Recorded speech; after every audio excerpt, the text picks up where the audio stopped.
नमस्कार साथियों, CJI is the custodian of the constitution. तो फिर वो संवैधानिक रूल से चलेंगे कि वो किसी धर्म पर टिप्पणियां करेंगे, दिल दुखाने की बात करेंगे, किसी की आस्था को वो चोट पहुंचाएंगे। Chief justice of India Bhushan Ram Krishna Gavai, उन्होंने दो बातें कही। जो पहली बात उन्होंने कही थी खजुराहो विष्णु मंदिर के बारे में, विष्णु के मूर्ति के बारे में, एक तो उन्होंने सही कहा कि एंशिएंट मॉन्यूमेंट एक्ट 1958 के अंतर्गत सरकार को ऐसे मूर्ति या ऐसे धार्मिक स्थलों का संरक्षण करना चाहिए। ये बिल्कुल सही है एक सीजेआई के लिए। लेकिन एक सीजेआई अगर कहे go back prayer to the lord Vishnu, ये भाषा चीफ जस्टिस ऑफ इंडिया को नहीं बोलना चाहिए। सवाल उठते हैं उनके ऊपर कि क्या इतना बड़ा केस जो पूरे संवैधानिक रास्तों से होता हुआ, जेपीसी से भी होता हुआ उनके टेबल तक पहुंचा, वक्फ बोर्ड अमेंडमेंट बिल, क्या उस पर सैकड़ों याचिकाएं जो पहुंची, तो क्या वो सभी याचिकाकर्ता से ये कह सकते थे कि आप इसके लिए दुआ के लिए मस्जिद में जाइए, दरगाह में जाइए, मक्का मदीना में जाइए? क्या वो ऐसा कह सकते थे? जब वो इस समय कह रहे हैं सोशल मीडिया पर इतने बड़े प्रतिरोध के बाद कि सोशल मीडिया बेलगाम घोड़ा है, कपिल सिब्बल भी उदाहरण देते हैं, तो ये अलग बात है कि ये बेलगाम घोड़ा, अनियंत्रित घोड़ा अगर उड़ता हुआ नेपाल की तरह सुप्रीम कोर्ट अगर पहुंच जाएगा तब क्या होगा। इसीलिए BR गवई जी, अगर धार्मिक टिप्पणी अगर आपको करनी है कॉन्स्टिट्यूशन के सबसे बड़े स्थान पर बैठ करके, तो सबके लिए करिए, सिर्फ सॉफ्ट हिंदुत्व का बहाना ना बनाइए। आप ऐसे कैसे सिर्फ हिंदू धर्म के ऊपर रिमार्क्स दे सकते हैं? ये सर्वथा हिंदू धर्म के ऊपर आपका ये शब्द अन्यायपूर्ण है। आप अपने पूरे जस्टिस कैरियर में किसी धर्म के लिए ऐसा शब्द बोला है तो उदाहरण स्वरूप आपको बताना चाहिए। जब आप कहते हैं कि मेरा आस्था सभी धर्म में है, मैं मंदिर भी जाता हूं, तो आपको इतना भी ज्ञान होना चाहिए कि एक खंडित मूर्ति पूज्य योग्य नहीं होती है। तो वहां पर तो आपको आदेश देना चाहिए कि ठीक है, कुछ दो लाइन लिख करके आप दे दिए होते कि मैं कम से कम मध्य प्रदेश की सरकार को, वहां की आर्कियोलॉजिकल सर्वे टीम को निर्देश देता हूं कि वो वहां पर प्रयास शुरू करे और वहां जो खंडित मूर्ति है उसके जगह एक अच्छी मूर्ति वहां पर स्थापित की जाए, प्राण प्रतिष्ठा किया जाए। जब आप मंदिर जाते हैं तो इतना आस्था, हिंदू धर्म के बारे में जानकारी होना चाहिए और इस तरह का आदेश देना चाहिए। ये कॉन्स्टिट्यूशन का दायरा है, इसीलिए आप यहाँ पहुंचते हैं सभी लोग। आप वक्फ बोर्ड का सुनते हैं, उनके लिए भी आप बोल सकते थे कि आपका लैंड है, उसकी सुरक्षा के लिए, अपने दरगाह, अपने मस्जिद की सुरक्षा के लिए आप जाइए, प्रेयर करिए वहां मक्का मदीना में। लेकिन उसके लिए आपके पास तो हिम्मत नहीं है, क्योंकि हिंदू धर्म वसुदेव कुटुंबकम की बात करता है, नारी टू नारायणी की बात करता है। इसलिए कोई भी कुछ भी बोल के चला जाए, क्योंकि हिंदू धर्म के अंदर एक यूनिटी नहीं है। आप जैसे लोग, वामपंथी जैसे लोग, कट्टरपंथी जैसे लोग धर्मांतरण के आधार पर कई सौ साल, लगभग 1100 साल से सामने स्पष्ट दिख रहा है कि हिंदू के बीच में जातिवाद की दरार, एक दूसरे के ऊपर कास्ट बेस पर ऊंच नीच का भेदभाव दिखा करके तोड़ दिया है समाज को आप लोगों ने। और आपकी जो ये मानसिकता है उसी प्रकार की है जो आजकल पूरे सोशल मीडिया पर फर्जी बुद्धिस्ट तर्क के नाम पर गाली गलौज कर रहे हैं, दूसरे को गंवार बोलते हैं, अनपढ़ बोलते हैं, जबकि सत्य यह है कि वो 50 प्रकार का मनगढ़ंत काल्पनिक इतिहास पढ़ करके सोशल मीडिया पर तर्क के नाम पर कुतर्क करते हैं और गाली गलौज पर उतारू हो जाते हैं। उसी तर्क के दायरे में आप भी आ गए हैं, उसी व्हाट्सएप यूनिवर्सिटी के आप भी सदस्य जान पड़ते हैं, क्योंकि ऐसा ही कुछ भाषा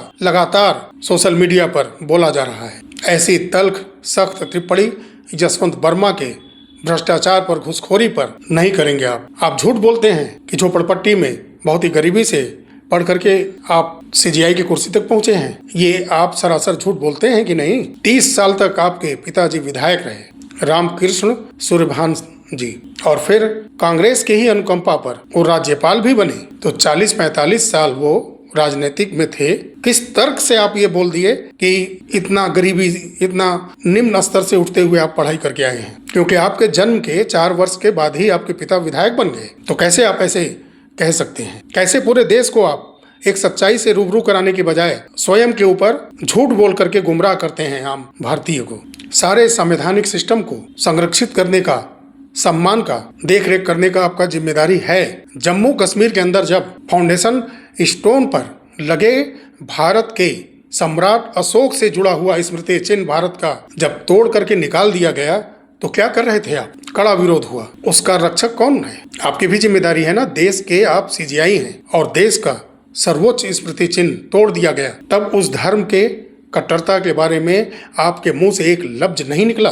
वक्फ बोर्ड जो सरकारी कंट्रोल में रहता है राज्य स्तर का, वहां से पैसे वो ले सकते हैं। उस पैसे पर जो स्मृति चिन्ह है, एम्बलम है, वो उसको स्वीकार करते हैं। पासपोर्ट है, वोटर आईडी है, आधार कार्ड है, जितने भी कास्ट सर्टिफिकेट हैं, डोमिसाइल सर्टिफिकेट हैं, जो कि सेंट्रल गवर्नमेंट जारी करती है जब पासपोर्ट बनाना होता है, तो इन सब चीजों पर ये एम्बलम होता है। कम से कम ऐसी टिप्पणी तो कम से कम आप कर सकते थे कि देश की छवि धूमिल हुई है। जम्मू कश्मीर जो हुआ है वो गलत है। धर्म की भावना में बह करके राष्ट्र के स्मृति चिन्ह को, जो सबसे सर्वोपरि है, उसे खंडित कम से कम नहीं करना चाहिए। इतना ही बोल दिए होते कि अगर आप इसको खंडित करते हैं तो जितने भी डॉक्यूमेंट हमने नाम लिए उसका भी बहिष्कार करिए, उसको भी हटाइए, फेंकिए उसको। लेकिन आपने ऐसा कुछ नहीं किया। महाबोधि में, गया जी में 1949 एक्ट का बहिष्कार हो रहा है, उसको वापस लिया जाए। तो आपको बोलना चाहिए, स्वतः संज्ञान लेकर के बोल देना चाहिए कि महात्मा बुद्ध जी के आगे जाइए और उनसे मांग करिए कि ये सारे एक्ट वो डिस्ट्रॉय करें और वहां पर सिर्फ बुद्धिज्म को मानने वाले बुद्धिस्टों को वहां पर रखा जाए। कि महात्मा बुद्ध को जाके प्रेयर करना चाहिए उनको। सरकार से क्यों मांग कर रहे हैं? लीजिए स्वतः संज्ञान, इन सब चीजों पर कीजिए टिप्पणी।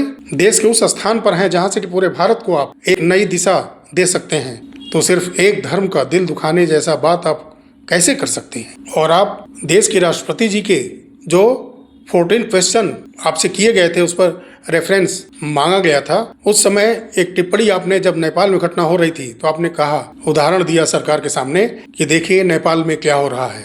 नेपाल में प्रधानमंत्री आवास को जलाया गया, संसद को जलाया गया, लेकिन आपने वहां जिक्र नहीं किया कि सुप्रीम कोर्ट को भी जला दिया गया था। वो कट्टरपंथियों, वामपंथियों के विरुद्ध जेएनजी युवा ब्रिगेड का यलगार था। एक ही परिवार के लोग, रिश्तेदार जो वामपंथियों की मानसिकता के हैं, चाहे वो प्रचंड की सरकार नेपाल में रही हो, चाहे ये ओली की सरकार रही हो, इससे आप अनभिज्ञ तो नहीं है ना। तो कैसे आपने उदाहरण नेपाल का दिया? जब ऐसे आप कमेंट करेंगे किसी धर्म पर और बिना कोई एविडेंस के जो एलिगेशन सरकारों पर लगती है और सरकार बेदाग रहती है, आप उसको स्वयं बेदाग साबित करते हैं, तो किस बात के लिए आप उदाहरण दिए थे? लेकिन आपका जो ये जजमेंट है, धार्मिक कमेंट है, वो देश का माहौल खराब करने का कारण बन सकता है और सोशल मीडिया पर दिखा भी। नेपाल का युवा ब्रिगेड जेएनजी भ्रष्टाचार के विरुद्ध, वहां की सत्ता को एक परिवार की रखैल बना लिया गया था, उसके विरुद्ध वहां का जेएनजी युवा ब्रिगेड आगे आया था। क्या आप नहीं जानते हैं कि माँ, बेटा, बेटी सभी सांसद हैं देश में? क्या एक ही परिवार के यूपी के अंदर चाचा, भतीजा, भाई सभी लोकसभा में, विधानसभा में राज्य के बैठे हुए हैं? अगर इनके पास सत्ता रहेगी तो सबसे पहले ये किसका उद्धार करते आए हैं या करेंगे? यही तो नेपाल में हुआ। वहां भी तो बढ़ चढ़ के परिवारवाद और जो भी सिस्टम का बड़ा पद है परिवार के लोगों को, और कितना चालाकी से वामपंथियों के द्वारा उसको ब्राह्मण से जोड़ दिया गया। मैं चर्चा इसलिए कह रहा हूं कि इसको लोग समझें कि भ्रष्टाचारी होता है, वो ब्राह्मण, राजपूत, बनिया, राजभर, दलित, ये सब मायने नहीं रखता। भ्रष्टाचारी है, अपराधी है, आतंकवादी है। वो किसी धर्म, पंथ, मजहब, कास्ट से मतलब नहीं होता। चीन के पिट्ठू प्रचंड और ओली जो भ्रष्टाचार की वैतरणी वहां बहा रहे थे, उसके विरुद्ध जेएनजी खड़ा हुआ है। युवा है पीढ़ी वहां की ये, इसलिए तकरार भी उसमें है। हाँ और ना, ना और हाँ, इसलिए कि युवा है, ये तकरार होना लाजमी है। लेकिन जो वर्तमान पीएम है इस समय बनी हुई सुशीला कार्की जी, उनके पीएम बनने के वजह से तो संदेश मिल गया होगा सबको कि ये सत्ता का सिर्फ विरोध नहीं था। नेपाल की हिंदू सोच वाली जो परंपरा वहां के समाज में है, जो हिंदू की आस्था के प्रति लगाव है, उसको कुचला जा रहा था प्रचंड की सरकार से और ओली की सरकार की तरफ से भी। और भ्रष्टाचार चरम पर था, इसलिए वहां की जेएनजी यूथ ब्रिगेड भड़की थी। राजनीतिक में कब क्या हो जाए इसका कोई भरोसा नहीं। आज वो है कल नहीं हो, युवा ब्रिगेड अपने में तकरार वहां कर रहा है, कुछ भी हो जाए। लेकिन ये जो हुआ ये सीधा भ्रष्टाचार और वामपंथियों की गोद में खेल रही सरकार के विरोध में हुआ है।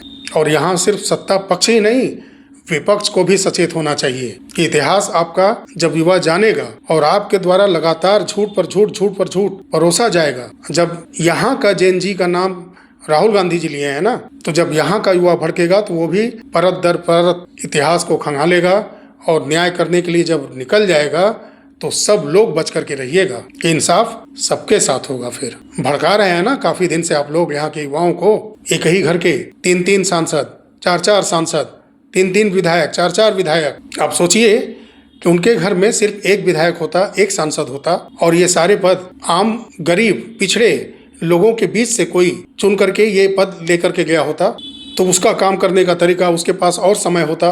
क्योंकि बहुत ज्यादा अमीर लोग कितना क्षेत्र में घूम करके विकास करते हैं, कितना लोगों के टच में रहते हैं, ये किसी से छुपा नहीं है। ऐसे ही समाज से जुड़े गंभीर मुद्दों पर, राजनीतिक मुद्दों पर, आर्थिक मुद्दों पर, हेल्थ सिस्टम पर, एजुकेशन सिस्टम पर, देश से जुड़ी जो मूलभूत जरूरतें हैं, उनसे जुड़ी परेशानियां हैं और उनको डैमेज करने वाले इस सिस्टम का पोल खोलने के लिए, अपने हिंदू धर्म के सम्मान के लिए इस चैनल से आप जुड़ें, लोगों को भी जोड़ें। चलिए साथियों, मिलते हैं अगले वीडियो में। तब तक के लिए नमस्कार, जय हिंद, जय भारत, वंदे मातरम।